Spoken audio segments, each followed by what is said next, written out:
والسلام على رسول الله وعلى آله وصحبه ومن والاه. أيها الإخوة الكرام، أيتها الأخوات الفضيات، السلام عليكم ورحمة الله تعالى وبركاته. J'aimerais qu'on se rassemble un peu, on est dispersé, c'est pas bien dans la mosquée. Essayez de vous rapprocher du centre de la scène ici, surtout ceux qui sont là-bas. Plus on est au milieu de la mosquée derrière l'imam, plus on a de récompenses.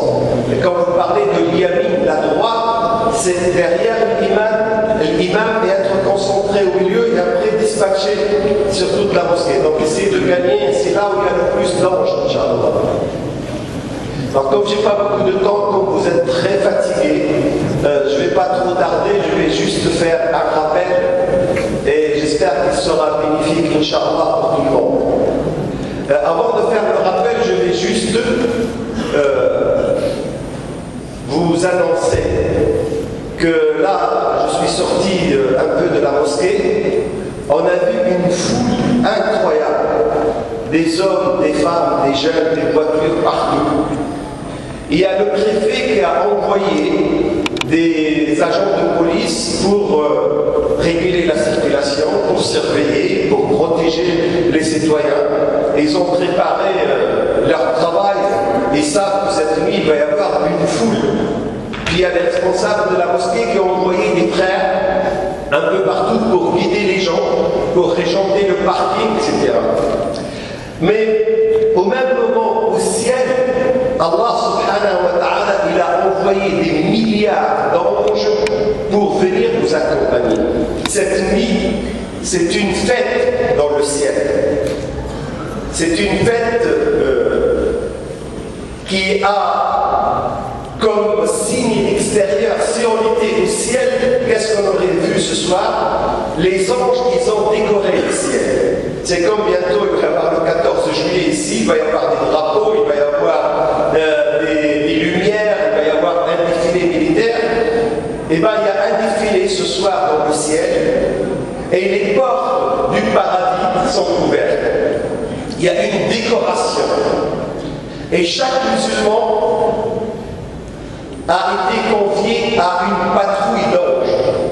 Il y a des anges qui descendent pour la première fois cette nuit sur terre pour fêter cet événement.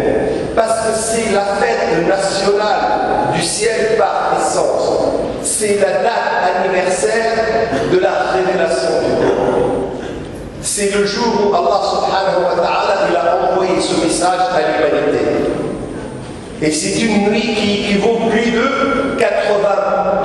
1000 mois, 80 ou 84 années. Donc c'est quelque chose d'énorme. Et Allah subhanahu wa ta'ala, il rassemble les anges, les chefs des anges, devant Allah subhanahu wa ta'ala, il leur dit, alors quels sont les rapports? Les anges sur terre, qu'est-ce qu'ils vous disent? يقولون يا رب نزلنا إلى الأرض. On est descendu, on a trouvé des serviteurs, وجدنا عبادا يصلون ويذكرون ويقرؤون القرآن. On les a trouvés dans la mosquée. Ils sont très nombreux, ils sont en train de faire la prière, ils sont en train de faire des invocations, de dire la parole de Dieu. Et qu'est-ce qu'ils demandent? Ils demandent le paradis.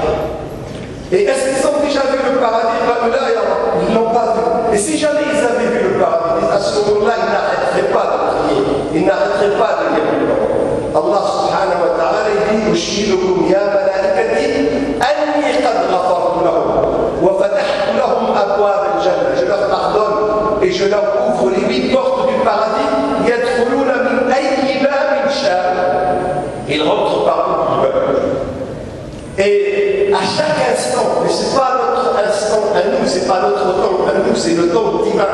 À chaque instant, Allah subhanahu wa ta'ala prend les anges comme témoins pour dire que le ciel célèbre cette nuit comme vous la célébrez sur terre, par la prière, par l'invocation.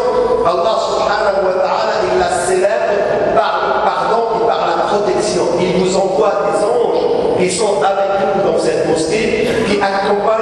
Il y a des musulmans cette nuit qui ont au moins 700 anges anges qui vont le protéger des accidents, des anges qui vont traiter sa maladie, des anges qui vont bénir ses enfants, sa famille, qui vont bénir sa science, qui vont bénir sa vie, sa santé. Il y a des anges qui sont là juste pour demander le pardon de Dieu pour cette personne. Allahumma ighfir lahu. Il y a des anges qui demandent à Dieu de vous pardonner. Il y a des anges qui vous rendent service. Donc, ne soyez pas fatigués, ne soyez pas tristes. Ce n'est qu'une nuit et vous allez avoir une récompense tout au long de votre vie. Mais bientôt, c'est la fin du Ramadan.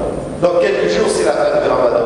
Et les gens qui ont vraiment vécu le Ramadan sentent un pincement dans leur cœur parce que ce mois, il vient avec sa baraka, il vient avec ses bienfaits. Et on n'a pas envie que le Ramadan cesse.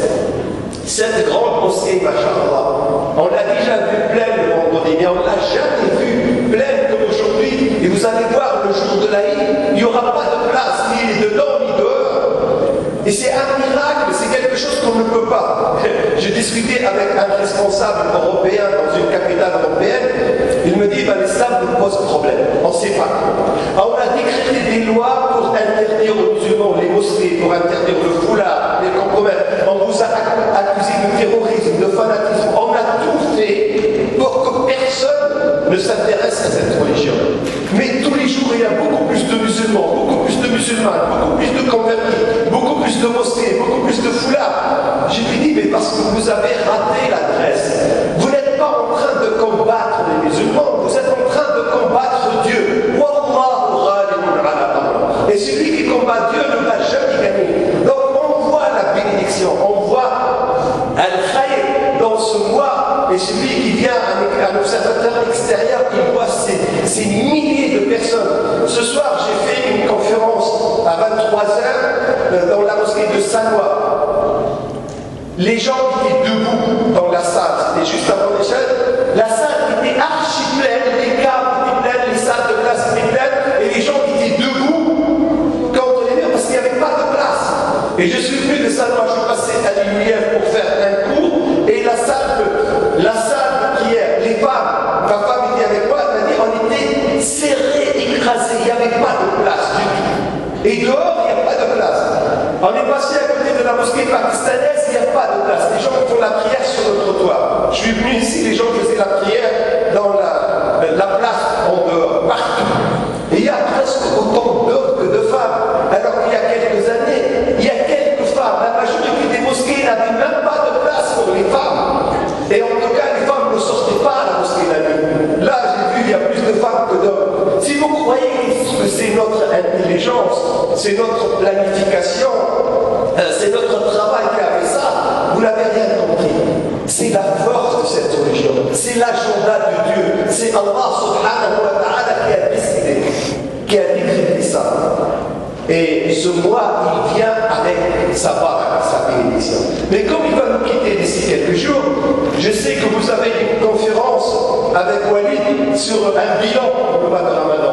Et moi, je ne vais pas parler du bilan, je vais vous dire comment on va faire le bilan. Je vais vous donner des clés, des outils.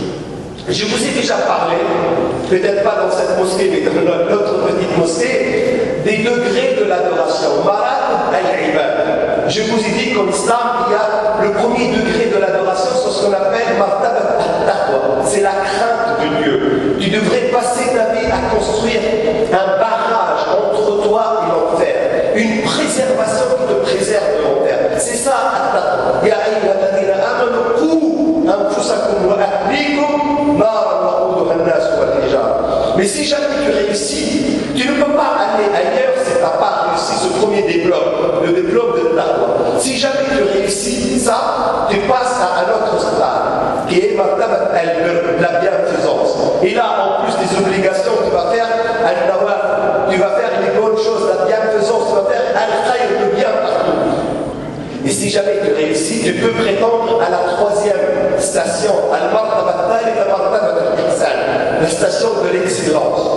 Et quand tu arrives tu vas habiter les derniers étages du paradis. Donc le toit, c'est Arsh al-Rahman. Au-dessus, tu as le 100e étage et Al-Firdaus. Et le toit du Firdaus, c'est le trône de Allah subhanahu wa ta'ala. Mais pour arriver à gravir ces trois stations, et des outils à la portée de chaque personne. Je vais vous parler de 5 étapes que tu dois normalement franchir, gravir. C'est comme s'il y avait des marches pour ouvrir la porte de ta voie. Tu dois gravir ces 5 marches. La première marche, elle est très simple. C'est la marche de la crainte de Dieu, la crainte du châtiment de Dieu et l'espérance, soit rajat et espérer avoir une récompense de Dieu.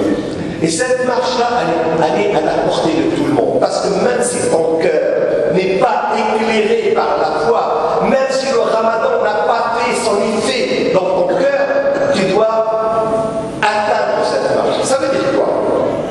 Tu dois savoir que tout ce qui va t'arriver, absolument tout, la maladie, la faillite, les problèmes, le chômage, la désobéissance des enfants, la tromperie de la femme, l'injustice des flics, les mensonges des politiques, tout ce qui va nous arriver comme problème, comme calamité, c'est de notre faute.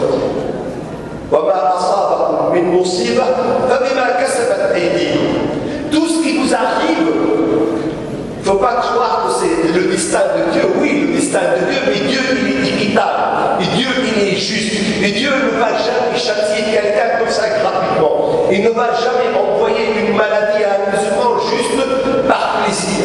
Si jamais tu es atteint d'un mal quelconque, d'une maladie quelconque, d'un problème d'argent, d'un problème d'enfant, d'un problème de femme, d'un problème de logement, de travail, quel que soit le problème, même quand lacet il se casse, c'est que tu as commis quelque part un péché de les péchés. C'est pour ça que le compagnon il dit Inni la a'lamu dambi fi asrati baghdad. Quand ma mule trébuche, je sais que parce que j'ai commis un péché.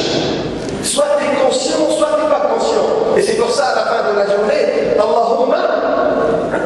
demande à Allah subhanahu wa ta'ala Allahumma aghfir lana an nushrika bika shay'an na'lam wa nastaghfiruka lima la na'lam.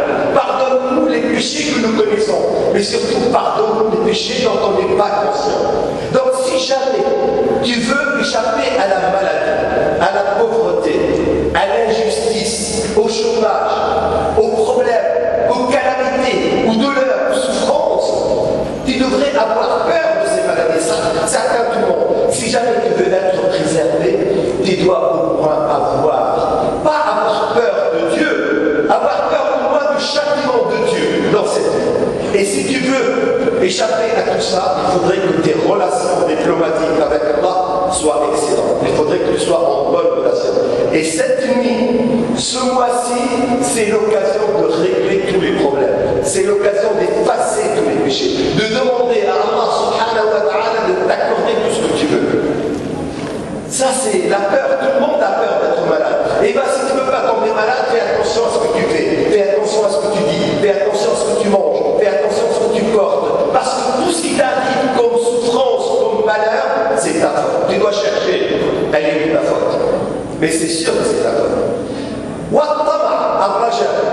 Mais aussi, tu peux espérer de Allah subhanahu wa ta'ala qu'il te rende riche, qu'il te rende intelligent, qu'il te rende beau, qu'il guide tes enfants dans le droit chemin, qu'il guide ta femme dans le droit chemin, qu'il guide ton mari dans le droit chemin, qu'il te trouve un appartement plus grand, qu'il te trouve une maison, qu'il rapproche la mosquée de toi, que ta voiture soit puissante, que ton travail soit reposant. Si tu veux que Dieu te donne des bienfaits, eh bien, tu dois t'interroger, tu dois être bien avec Allah subhanahu wa ta'ala. Donc, tu ne vas pas éloigner des péchés pour plaire à Dieu, tu t'éloignes des péchés pour vivre bien, pour ne pas souffrir. C'est juste, on va dire, un commerce équitable. Ne crains pas Dieu, mais crains le châtiment. Et si jamais tu arrives à ça, donc tu vas craindre Dieu pour ne pas être châtié. Tu vas craindre Dieu pour espérer avoir des biens. Là, tu es sur la première marche. Là, tu peux gravir la deuxième. Et la deuxième marche, c'est la marche de la louange, du remerciement. Tu dois regarder en toi-même. Au moment où moi je vous parle maintenant, il y a des gens qui meurent dans les hôpitaux. Il y a des gens qui meurent sur la frontière irakienne, la frontière syrienne. Et il y a des gens qui meurent à Gaza. ça. Il y a des gens qui n'ont rien à boire, des gens qui n'ont rien à manger. Il y a des gens qui souffrent, il y a des gens qui sont écrasés dans des voitures. Il y a des gens qui sont injustement emprisonnés dans les prisons. Il y a des gens dont la fille a fugué, dont l'enfant est en prison. Il y a des gens qui... Et toi, tu es ici à la mosquée, tu es bien. Une salle climatisée avec de la belle lumière, avec un beau tapis, tu es en train de faire la prière, tu es un discours. Ça, c'est un bienfait de Dieu. Tu aurais pu passer cette nuit, vendredi soir, c'est là où il y a les boîtes de nuit, où il y a les cabarets. Tu aurais pu être dans une boîte de nuit en train de danser. Mais Dieu t'a guidé vers le droit chemin. T'a guidé vers la moindre des choses, la moindre des politesses, c'était Alhamdulillah. Tu es en bonne santé, tu es malade, mais il y a des gens beaucoup plus malades que toi. Tu es malade, tu es à la mosquée, il y a des gens qui sont tellement malades qu'ils ne peuvent même pas parler, ils ne peuvent même pas bouger. Ils sont dans les hôpitaux, ils sont fixés dans des lits. Il y a des gens qui sont sur la table d'opération. Toi, tu es en bonne santé. Tu n'es pas si pauvre que ça. Tu as ce qu'il faut pour rentrer chez toi, tu as ce qu'il faut pour avoir de la lumière. Il y a des gens qui n'ont absolument rien. Donc la moindre des politesses, c'est une reconnaissance. Tu dis Alhamdulillah. C'est quoi la louange? On ne te demande pas de faire quelque chose d'extraordinaire. Juste ta langue bouge pour dire Ya Rab, merci. Merci pour le bienfait. Bilisalik, taquluha bilisalik. Alhamdu huwa al-thana'u ala al-mahmoud bilisan. Juste avec ta langue, tu dis Alhamdulillah. Est-ce que c'est difficile? Essaye de dire Alhamdulillah. Alhamdulillah. Répétez, j'avais entendu. Qu'est-ce que ça vous a coûté? Est-ce que c'est lourd à porter? Est-ce que c'est cher? Vous ne pouvez pas l'acheter. Ça ne demande rien du tout. Ça demande une fraction de seconde, mais tu dis Alhamdulillah et Allah subhanahu wa ta'ala dit Hamadani abdi. Il est conscient que je lui ai donné la santé, je vais lui garder sa santé. Il est conscient que je lui ai donné des enfants, je vais guider ses enfants. Il est conscient que je lui ai donné un travail, je vais sauvegarder son travail. Il est conscient qu'il a commis des péchés, je vais lui pardonner ses péchés. Mais Allah subhanahu wa ta'ala, lui, il est reconnaissant. Et Allah hamid, il accepte quand tu dis Alhamdulillah, wa la shakartum la azidannakum, il te donne plus. Donc si jamais tu arrives à être dans ce stade, cette deuxième marche de Alhamd est très bien. Là tu peux gravir la troisième marche. La troisième marche, c'est la même chose. C'est Alhamd, mais ça s'appelle Ash-Shukr. C'est la reconnaissance et le remerciement. Mahwa Ash-Shukr. Et quelle est la différence entre Alhamd? Alhamd, c'est avec la langue. Ash-Shukr, c'est avec Kull al-Jawad, avec tous les organes. Ash-Shukr, c'est quand tu fais la prière. Tu fais la prière pour remercier Dieu. Tu donnes le mot. Pourquoi tu donnes? Parce que si tu donnes, parce que tu as la possibilité de donner. Mais qui t'a donné cet argent? Tu crois que c'est ton intelligence? Il y a des gens extrêmement intelligents et extrêmement pauvres. Il y a des gens, je connais des ingénieurs, des médecins syriens, ils sont devant la mosquée en train de mendier. Et toi, au lieu d'être celui qui mendie, tu es celui qui donne. Bah, si tu donnes, c'est parce que Dieu t'a confié un bien. Bah, tu dois dire Alhamdulillah. Comment tu fais? En donnant. Dieu te donne, tu donnes. Dieu te donne la santé, tu fais la prière. Dieu te donne la science, tu fais des cours, tu fais des conférences, tu aides les musulmans.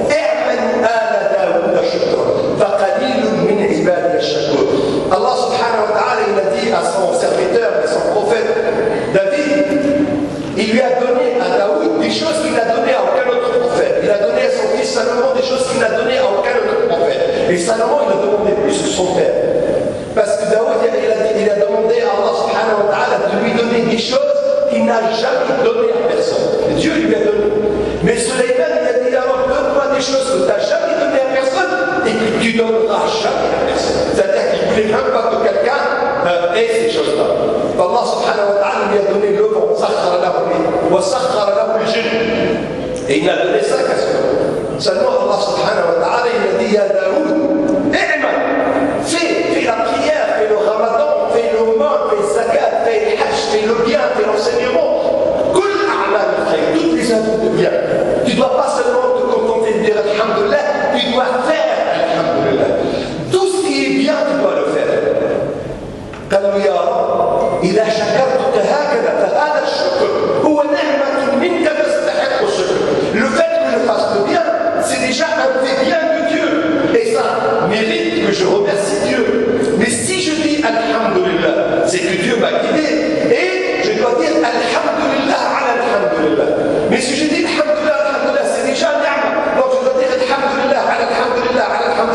قال يا داود عرفت فلسفة. Là, tu ne pourras jamais remercier Dieu. Parce que le remerciement en lui-même demande un remerciement. Donc tu n'arriveras jamais. Alors qu'est-ce que je fais, ya Rab? Il jeûne un jour, il mange un jour. Il fait la prière pendant 1 heure, il se repose pendant 1 heure. Il se fait toute la nuit. Et si jamais il ne trouve pas de bien, il fabrique les occasions pour faire le bien. C'est-à-dire qu'ils font une course avec le khayr, avec le bien, mais qui gagne une course? Ce sont les prophètes, ce sont les compagnons. Ashab al-Nabi sallallahu alayhi wa sallam, Allah subhanahu wa ta'ala a dit sur eux, ils font la course avec le bien, et ce sont eux qui arrivent avant le bien. Ça veut dire quoi? Quand il n'y a pas d'occasion de faire le bien, ils vont créer des occasions pour faire le bien. Donc là, tu es sur la 3e marche, la marche de la reconnaissance. À chaque fois que tu as 1 minute, fais une prière, fais une invocation. Dans la voiture, au volant, alhamdulillah, subhanallah, Allah akbar. Je vous ai dit la semaine dernière quand je suis venu ici, Allah subhanahu wa ta'ala va vous planter pour chaque mot un arbre au paradis. Donc tu peux faire l'espace que tu veux au paradis en le commandant sur terre, juste en prononçant le rappel de Dieu. Dès qu'Allah, l'invocation de Dieu. Là tu vas arriver à la 3e marche. Si tu arrives à la 3e marche, tu vas dire, ouais, tu devrais avoir honte. Au début, tu as adoré Dieu juste parce que tu as peur que tu punisses. Ou parce que tu espères qu'il te donne du bien. Mais après, tu l'as fait parce qu'il mérite. Il t'a fait du bien. Donc la moindre des choses, quand quelqu'un te fait du bien, tu lui dis merci. La moindre chose, c'est dire merci. Alhamdulillah. Et puis après, tu as compris, tu dis, bah, non seulement dire Alhamdulillah, mais il faut le faire. Donc je fais la prière. Et après, tu dis, pourquoi je fais la prière? Pourquoi je veux Dieu? Parce que je veux le paradis. Je veux quelque chose de Dieu, ou parce que j'ai peur de l'enfer. Et à ce moment-là, tu vas te dire, mais ça c'est du commerce.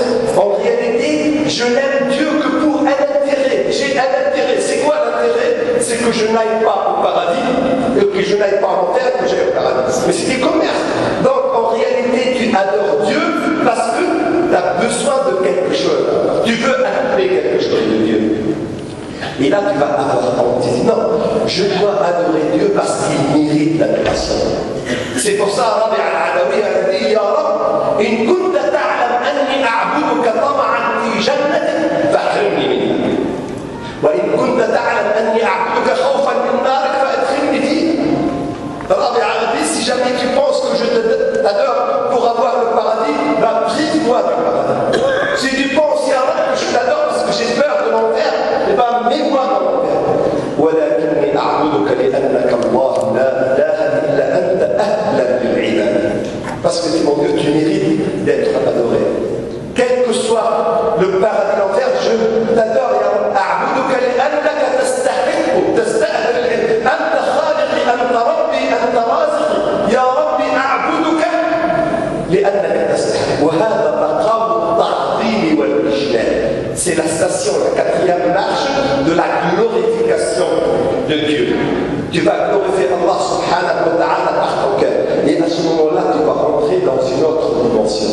Là, tu vas sentir ton cœur, il dépend. Tu ne vas plus avoir une dépendance du café, du thé, de la cigarette, de l'internet, de la drogue. Ta dépendance va être Dieu. Si jamais tu n'invoques pas Dieu, Dieu va être présent dans ta tête à chaque seconde. Qui vit avec Dieu, tu parles avec Dieu, tu marches avec Dieu et tu te sens bien.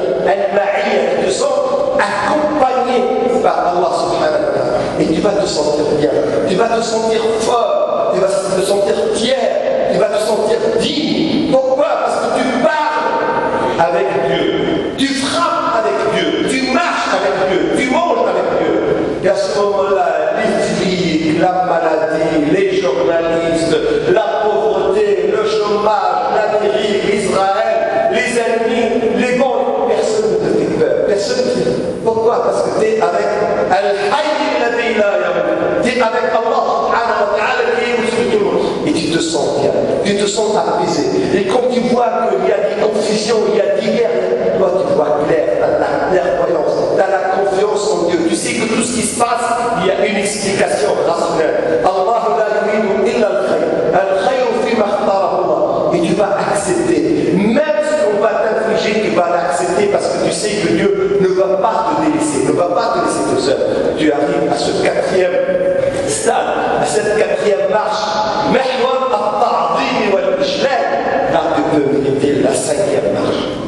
Et j'espère qu'Inch'Allah, à la fin du Ramadan, nous allons gravir ces marches. Nous allons nous poser la question. هل أخاف من الله عز وجل؟ هل أخاف من عذابه؟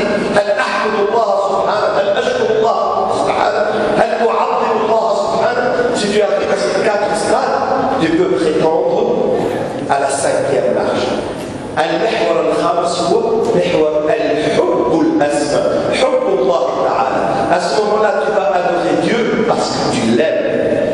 Et aimer Dieu, ce n'est pas seulement prétendre aimer Dieu. Non, tu vas l'aimer un amour réciproque. Tu vas sentir que Allah subhanahu wa ta'ala est. Et je vous ai parlé la dernière fois ici de l'amour de Dieu. Quand Dieu t'aime, et si Allah subhanahu wa ta'ala t'aime, à ce moment-là, dors tranquille. Tu n'auras peur de personne, parce que comme je l'ai expliqué la semaine dernière, tu vas être la destinée, tu vas être le destin de Dieu, tu vas être le projet de Dieu sur terre, et tu vas être celui qui influence l'existence et le monde, et pas celui qui est influencé par le monde. Et c'est là où tu vas te sentir léger. La légèreté,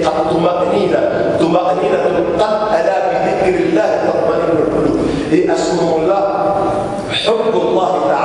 tu peux donner ta vie pour Dieu, tu peux donner ta famille pour Dieu, tu peux donner ton temps pour Dieu, tu peux donner ton argent pour Dieu, parce que tu aimes Dieu à tel point qu'en réalité tu ne possèdes rien. Tout ce que tu possèdes, c'est pour lui.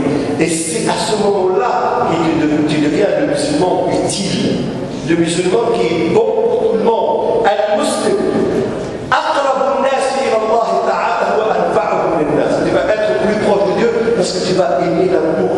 Tu vas avoir l'amour pour tout le monde. Tu vas aimer le bien pour tout le monde. Pourquoi? Parce que tu aimes Allah subhanahu wa ta'ala. Donc, à la fin du Ramadan, comment faire le bilan?